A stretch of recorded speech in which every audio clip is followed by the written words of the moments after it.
Greetings everyone.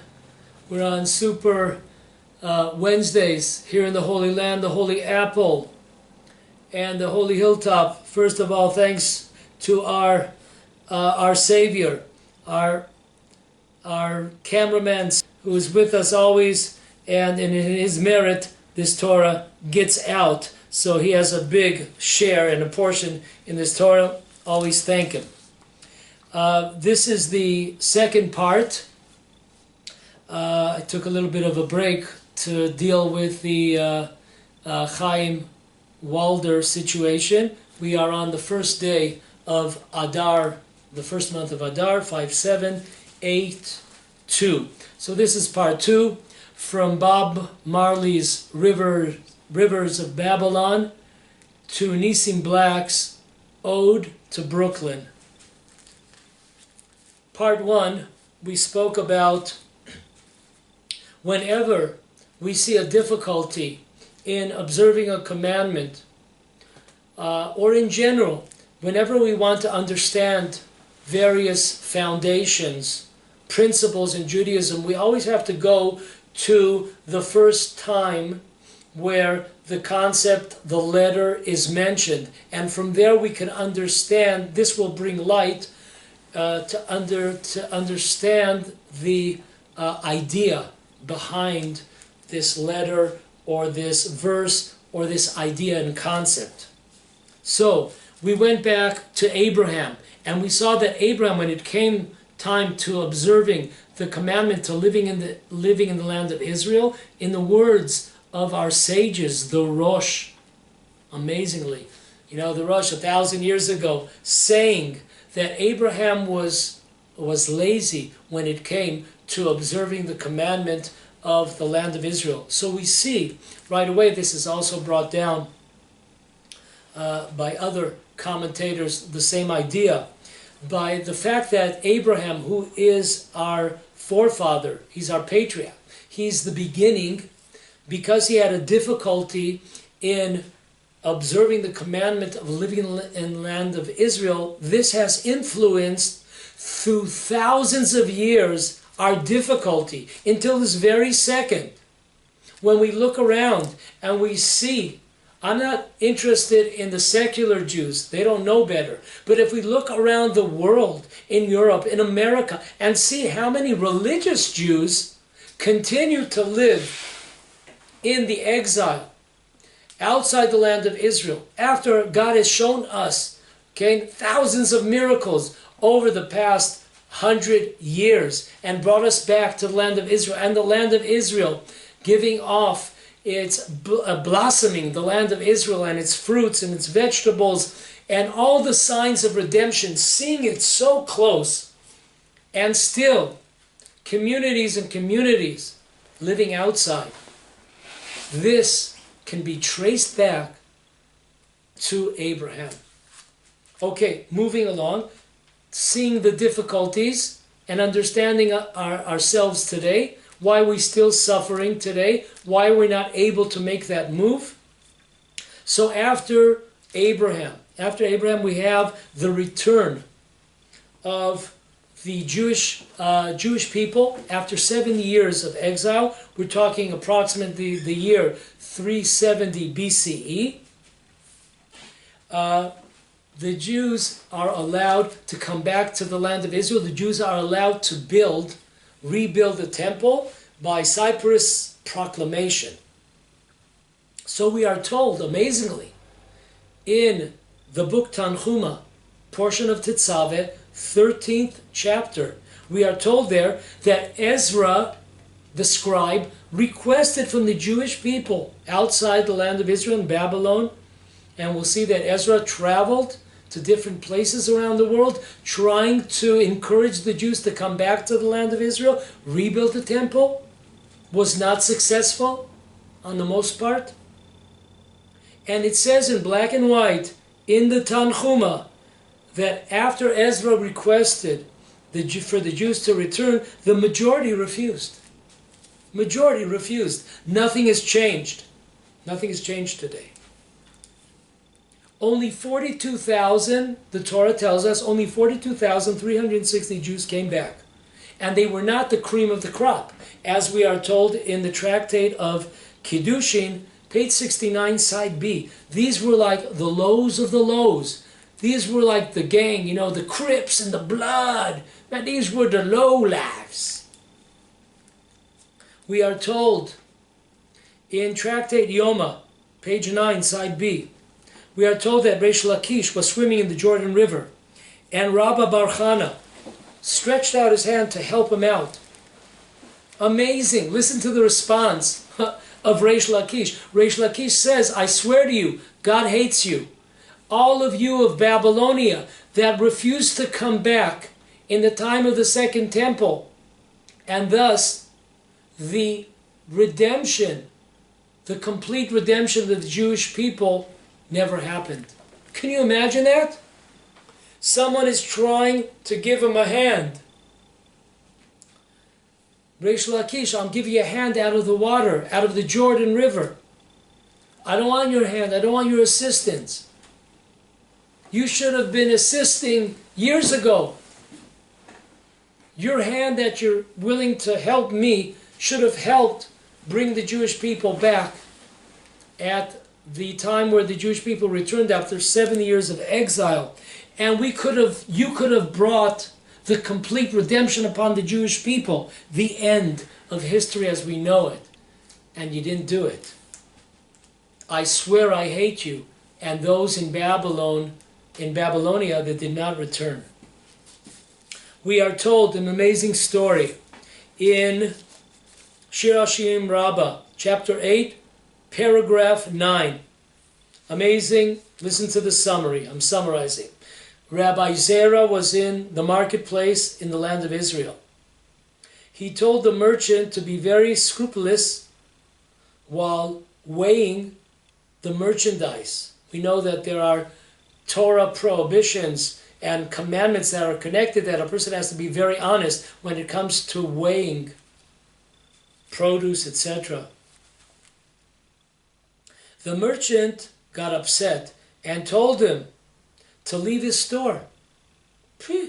Your ancestors are responsible for the destruction of the temple. So this merchant, he's told by Rabbi Zerah that be careful, I'm putting all my items that I purchased, I'm putting them now on the scale. Be very careful and scrupulous when you weigh to make sure that it's honest.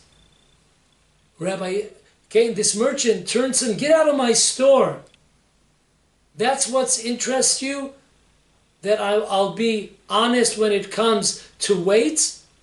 What are you talking about? Because of people like you that did not return to the land of Israel in the time of the Second Temple, you are responsible for the destruction of the temple. Rabbi Zerah contemplated these words over and over again. So he was thrown out of the store and he's contemplating, should I take to heart the words of this merchant? Is there some kind of lesson to me? Why has God brought me to the situation with this merchant?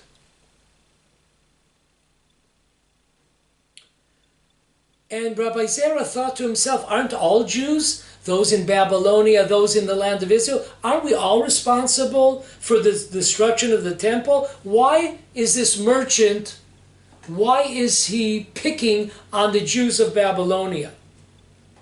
When Rabbi Zerah entered a study hall, he heard there a rabbi explaining that if the Jews would have gone up to the land of Israel like a brick wall, in mass, the Second Temple would never have been destroyed. Rabbi Zerah, imagine that. This merchant has just thrown you out of his store. And you're contemplating. He says, get out of here. All you care about is being scrupulous when it comes to weights. How about the fact that you and people in Babylonia caused the destruction of the Second Temple? And he's thinking about this idea. Should I take it serious or not? And then he walks into a study hall. The first thing he hears is a rabbi explaining that if the Jewish people would have returned in mass to the land of Israel, the second temple would never have been destroyed. That would have been, that's all, folks. That would have been the end of Jewish history. And Rabbi Zera concluded, this was a good lesson that this simple Jew has taught me. This is a good lesson. Yes, this is a good lesson for all of us. All of us. So that we see when it comes to the fact that we're lazy, when it comes to the fact that we're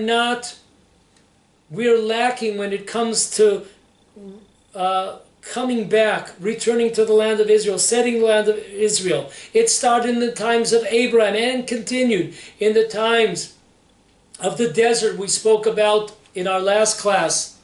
In the desert, this continued when 10 out of the 12 spies says we cannot go into the land of Israel. It is too dangerous. It is a matter of life and death, and we must choose life. So this has been going on for centuries.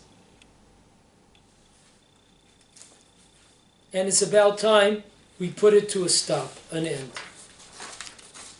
The Marsha on Tractate Yoma 9b says an amazing thing. I just happened to see it. This I didn't know. This was new to me. We know that in the time of Nehemiah, when the Jews came back and started to build the temple, they had, in one hand, they had tools to build a wall, and in the second hand, they had weapons to protect themselves from the nations, from the Gentiles that were surrounding Jerusalem. So listen to this amazing Marsha. Tractate Yoma 9b. The reason why there was a need for a wall in Jerusalem for protection, why was that? Was due to the fact that only a minority came back to the land of Israel. If the majority would have returned, prophecy would have continued, and there would be no need for a defense. Folks, this is amazing. If you remember, some months ago, we had a class on a rabbi who was in the elite cherry unit of the army for 5 years. And he came out, somebody got to him, and now he goes around bad-mouthing the Jewish army, the IDF. We did a couple of classes on this tragedy of a person. Anyways, he was saying that, ironically, this rabbi was saying that if we went according to Jewish law, the Shulchan Aruch, we wouldn't need an army. Comes the Marsha and says, you got it wrong. Rabbi, you got it wrong. The fact is that if the Jewish people come back to the land of Israel in mass, we don't need an army. That's what he's saying. The reason why there was a need to put up a wall around Jerusalem in the time of the Second Temple, and there was a need for have in one hand ammunition and in the second hand to have tools to build, that was only because of the fact that we did not return in mass to the land of Israel. How can somebody sit down and not dance around your house after these words? Amazing Marsha. Next, the Kuzari, Rabbi Yehudah Levi. I summarize. We're on part 2, part 2 of his book, paragraphs 23 and 24. After speaking so highly of the land of Israel, the king of the Khuzars asked, how can this be? As we see, so many Jews are not living in the land of Israel. The king of the Khuzars cannot understand, because the rabbi is praising, giving all these praises for those that live in the land of Israel, and the obligation to live in the land of Israel. But the king of Khuzars cannot be fooled. You can't pull the wool over his eyes. He sees the fact that the Jews mostly are outside the land of Israel. So how can that be? So Rabbi Yehudah Halevi responds to the king, "You have found our place of shame." Yes, you are correct, king. You have found our place of shame. This is an embarrassment to the Jewish people. Our response, our relationship to the land of Israel, our self-sacrifice that we're willing or not willing to show for the land of Israel is a point of shame for us. If all the Jews would have united and moved to the land of Israel in the time of the Second Temple, the divine presence was ready to dwell, as was the case in the First Temple. However, Jews remained in Babylonia, not to separate themselves from their homes or businesses. Our words concludes Rabbi Yehudah Halevi in the book Kuzari. Our words in the prayer book dealing with the land of Israel are likened to the words of a mocking parrot. So this is an amazing take. People remained in Babylonia or different places in the world, as we'll see, in order not to leave their families, not to detach themselves from their businesses.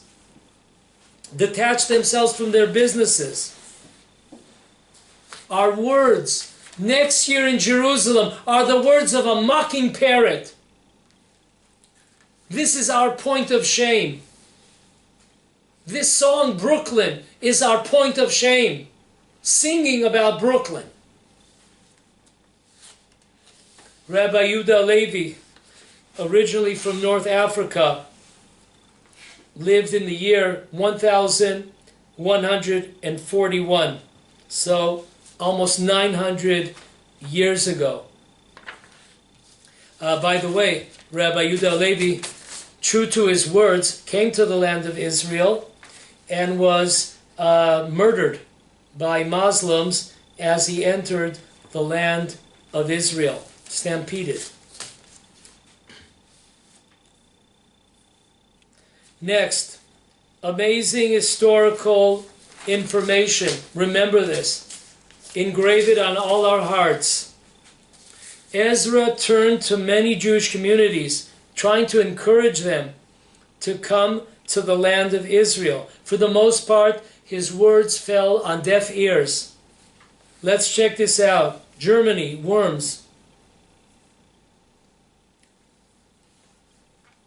In the book of Rabbi Yechiel Hilperin, called Sefer HaDorot, it was written in the year 1747, so almost 300 years ago. He brings down in the name of the book Sefer Mirat Einayim. This is a famous book called the Sma, that it is brought down by the Rokeach. Rokeach was Rav Elazar of Germaiza, that Ezra sent telegrams to Jewish communities to return to the land of Israel. Amongst them were telegrams sent to the community of Worms. The Jewish community there responded, "You remain," this is how they responded to Ezra, "You remain in the big Jerusalem, and we will remain in the small Jerusalem." Can you imagine that? Calling outside the land of Israel the small Jerusalem. This is amazing. These are the words of the Sma, Sefer Mirat Einayim, a famous work. He goes on.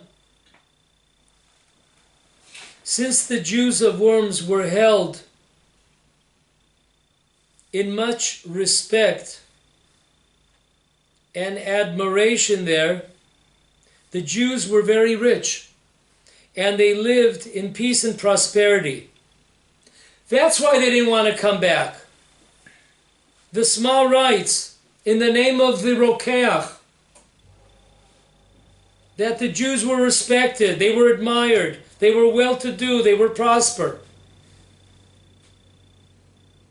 The Sma concludes, this is why so many terrible decrees against Jews in the territory of Germany has occurred throughout history. This can be found on page 251. Sefer HaDorot. Amazing. Why have the Jews in Germany suffered throughout the ages? Crusades, Holocausts. Because of the fact that they refused to come back to the land of Israel after Ezra tried to convince them via messenger telegram to get the word out to come back. Amazing. That is why that area has suffered so much.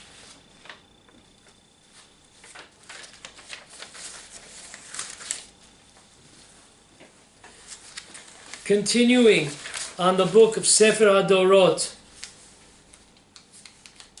says the following. A minority of Jews went up to the land of Israel. Many Jews who had gone to Egypt during the first destruction of the temple stayed there, as they were very successful. So too communities of Jews that remained in the areas of Ammon, Moab mountains, in Greece. They claimed that the second returning of the Jewish people after 70 years of being in Babylonia was not, get this quote, was not really redemption. Sounds familiar today. Oh, it's not really the beginning of redemption, what's happening. All these miracles, all these facts on the ground, all these prophecies that are coming into fruition. It's not really redemption. Those are the words of the Sefer HaDorot. And now to the book of Melechet Shlomo, writes the following. In the book Melechet Shlomo, our family has a tradition that we go back to the destruction of the first temple. We came to Yemen, and Ezra tried to convince us to return to the land of Israel. These people have been in Yemen. These families came to Yemen in the time of the destruction of the first temple. Later on in history, the temple, of course, 70 years later, the temple was destroyed. 70 years later, the Jewish people came back. But the people of Yemen refused to return. And Ezra cursed them that they should remain in poverty. And this came to be. These Jews that refused to come back to the land of Israel in the time of the return of the second temple, they were cursed out by Ezra. Next, in the book Evan Sapir, in this book, Rav Yaakov Sapir, he wrote that his family came to Yemen 42 years before the destruction of the first temple. Ezra came to their village to convince them to return. When they refused, he put them into excommunication.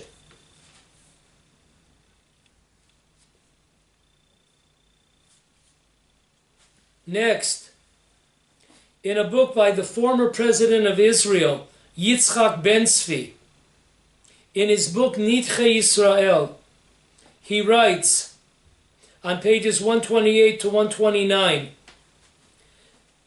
he recalled, the former president of Israel recalls that in a village in Persia called Gilrad, this was originally a village called Gilad by the Jews. The Jews came and set up a community. Ezra, they set up a community.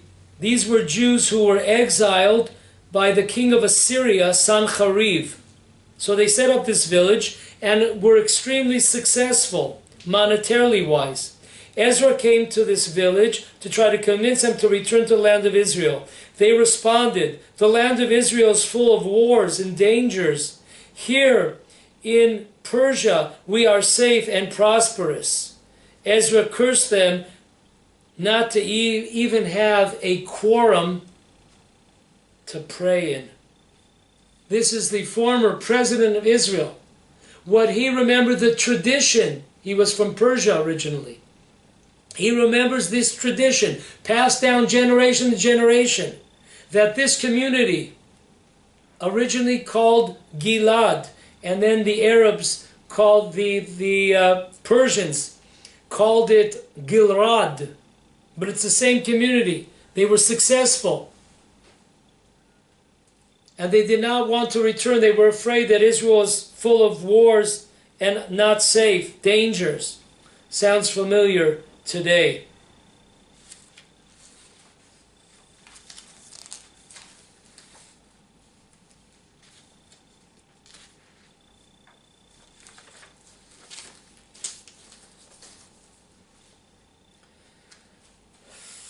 Continuing on, we spoke about how the Jewish communities in Germany specifically have suffered so much over the course of history. There were 3 major Jewish communities in Germany near the Rhine River. They were coined Shum. The Shin was spire. Jews called it Shapira. Next one was the Worms community. The Jews called it Vermiza, or Garmiza, some called it.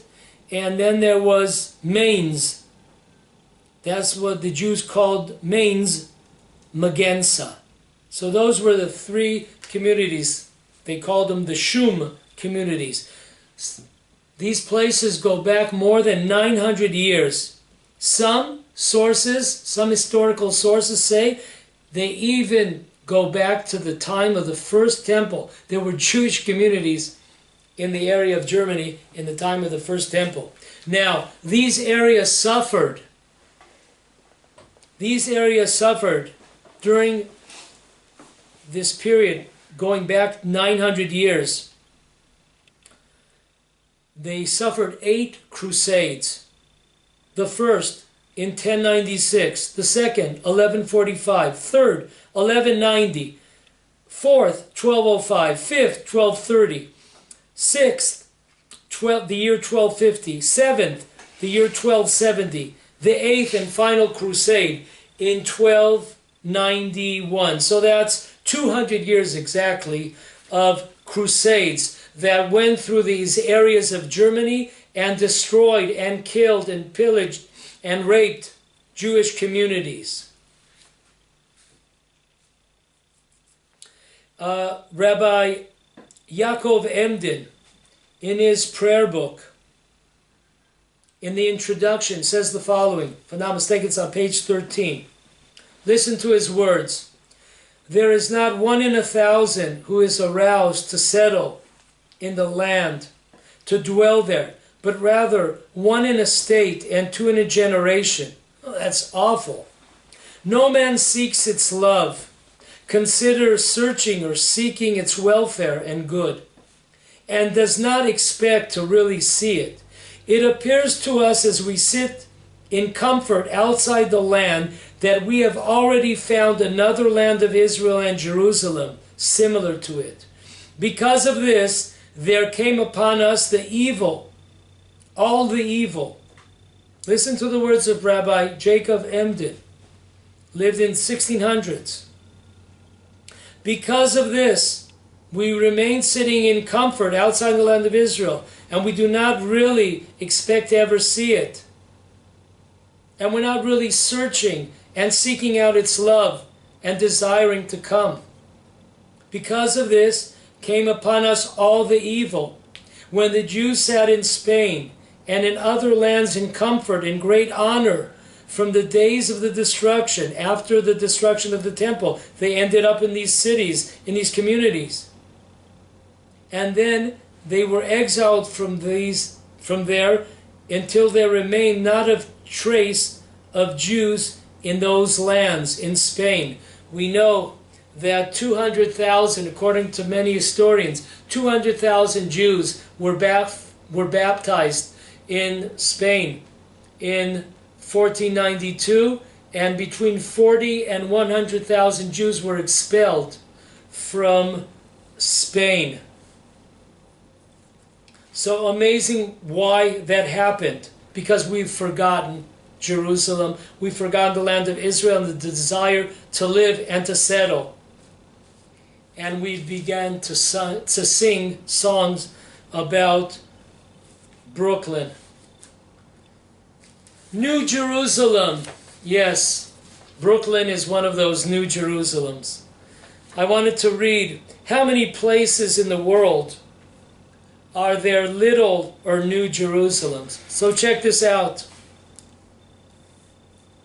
I was in Rome, this is by a reporter. I was in Rome recently and heard about a tiny medieval village in, I hope I'm pronouncing this correct, Tuscany, called Pitti Gallino, or known as La Piccola Jerusalem, Little Jerusalem.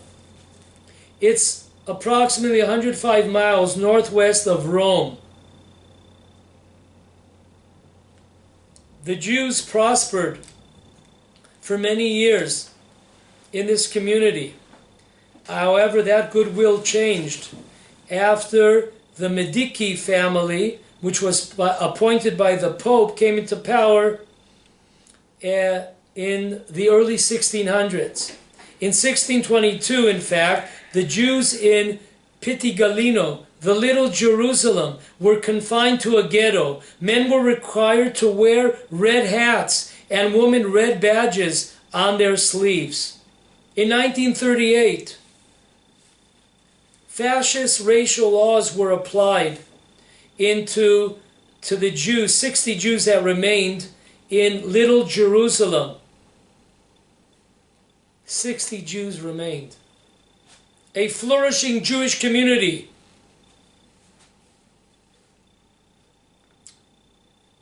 And a Little Jerusalem with nothing left.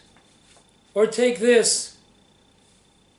This is from 2014, July 22nd. Jewish shops set ablaze in Paris's Little Jerusalem. He watched in horror as several hundred youths marched towards his synagogue, chanting slogans that he never thought he would hear in France. They were shouting, "Death to the Jews! Slit Jews' throats!" Said David, a Jewish sound engineer who has lived in the multicultural Paris suburb of Sarcalise for 49 years. This has taken us back to 1938. Yes, Paris's Little Jerusalem. But folks, it's not just in Greece. It's not just in France. Let's look at a list of. We have the Carpentras, Jerusalem of Comtat the Nissim. This is a secret Jerusalem in the southern part of France. Once again, the secret Jerusalem. Or in Italy, Siena in Italy, the Little Jerusalem. Siena, a city in Tuscany, central Italy, was called by the Jews Little Jerusalem.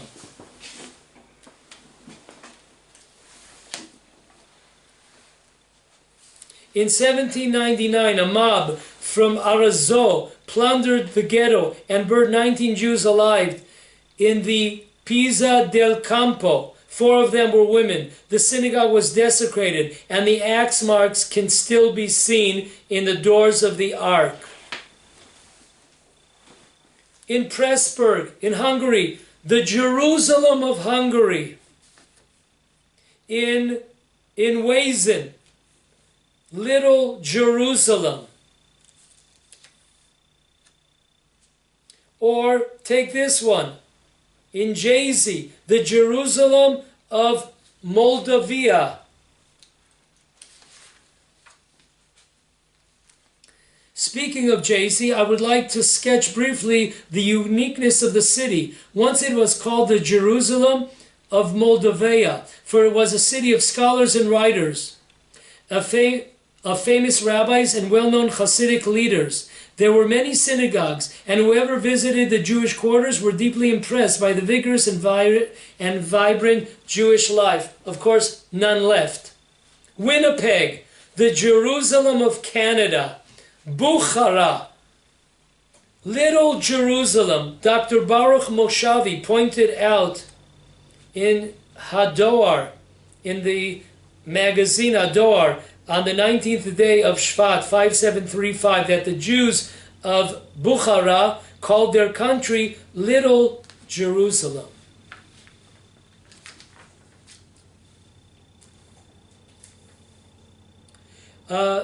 Look also in Kissel Singer's introduction to Torat HaRamah in the year 1846. I feel sad when I remember that from the Midrash of Posen went forth Torah and the words of God from the yeshiva of Pressburg. Yeah, well, that's a takeoff on the verse, Ki mitzion teitze Torah, udvar Hashem Yerushalayim. From Zion and from Jerusalem shall come Torah. Rabbi Baruch Epstein writes in Mekor Baruch, volume 3, chapter 22, Prague was called the Jerusalem of the exile. Boston is known as America's Jerusalem, or Little Jerusalem. Mezhibej, I think the Baal Shem Tov is from there, was called the Jerusalem of the Hasidim. Jerusalem of Russia for Moscow, which was then a small but wealthy Jewish community. Jerusalem of Russia.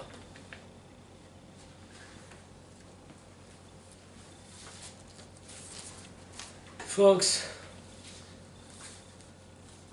how can we not learn? We continue the mistakes.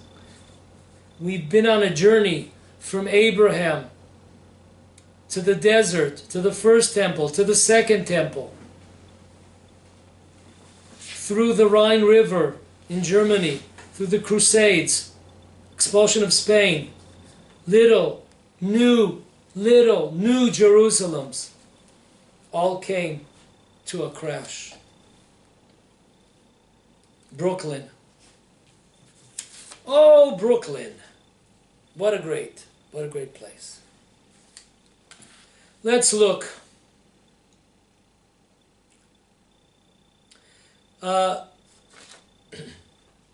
Number of crimes. In Brooklyn, in the past year,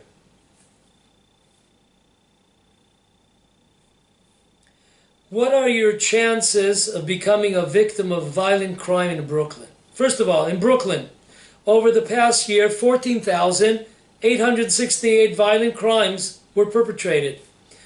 Property crimes, vandalism, were 37,763, a total sum of 52,631 crimes. In Brooklyn, a person has a chance of becoming a victim of violent crime. 1 in every 184 people in Brooklyn is a victim of a violent crime. 1 in 184. If you're in New York, you got a better shot. In New York, it's 1 in 287, New York State. How about your chances of becoming a victim of property crime? In Brooklyn, you have a 1 in 72 shot. In New York State, you have 1 in 74. Jews in New York City comprise approximately 13%, amazing, of the city's population, making the Jewish community the largest in the world outside the land of Israel. As of 2014, 1.1 million Jews live in the 5 boroughs of New York City, and 2 million Jews live in New York State overall. This is a disgrace. The number of Jews is especially high in Brooklyn. 561,000 residents live. 1 out of every 4 people in Brooklyn is Jewish. Borough Park, known for its large Orthodox Jewish population, has 27.9 births per 1,000 residents in 2015, making it the neighborhood with the city's highest birth rate. Imagine if they came here with their birth rate. 27.9 births out of every 1,000 residents. Amazing. However, the most rapidly growing community of American Orthodox Jews is located in Rockland County and Hudson Valley. Monsey, Monroe, New Square, Kiryas Yoel, and Ramapo. Many rapidly growing Orthodox Jewish communities have made their homes in New Jersey, particularly in Lakewood, the largest yeshiva outside the land of Israel. But there's good news for you New Yorkers.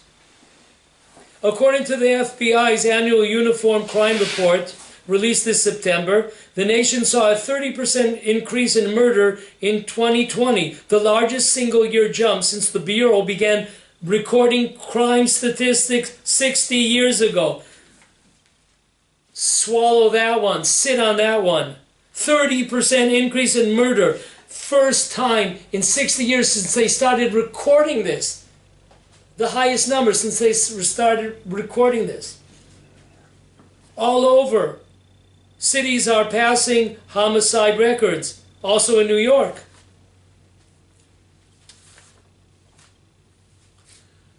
Folks, if we look, we could do classes, dozens of classes on this. When we look in the United States of America especially, the handwriting is on the wall. It's been there, but now especially. The perfect storm. Today, it's come out that this is the worst economy.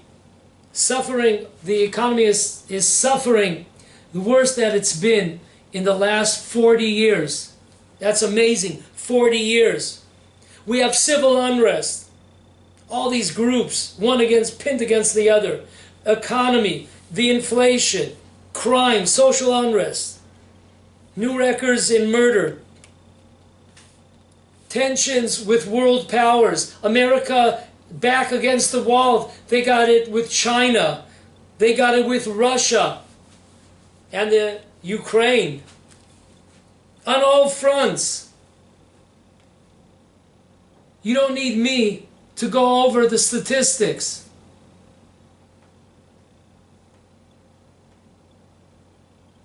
I much advise, I'll try to leave a link. Check out these statistics, what's going on.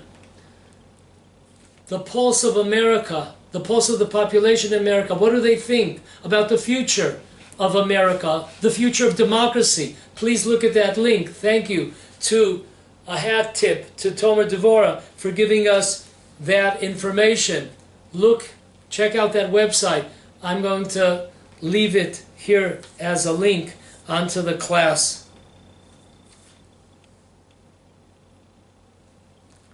We miss Bob Marley and his rivers of Babylon. How can we sing outside the land of Israel?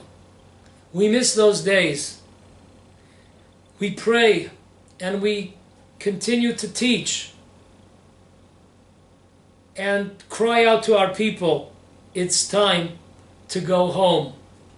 It's time to sing the praises of the land of Israel and stop singing the praises of the new and little Jerusalems that eventually all ended up in smoke and destruction. Come back to the only one and only Jerusalem, one and only Holy Land.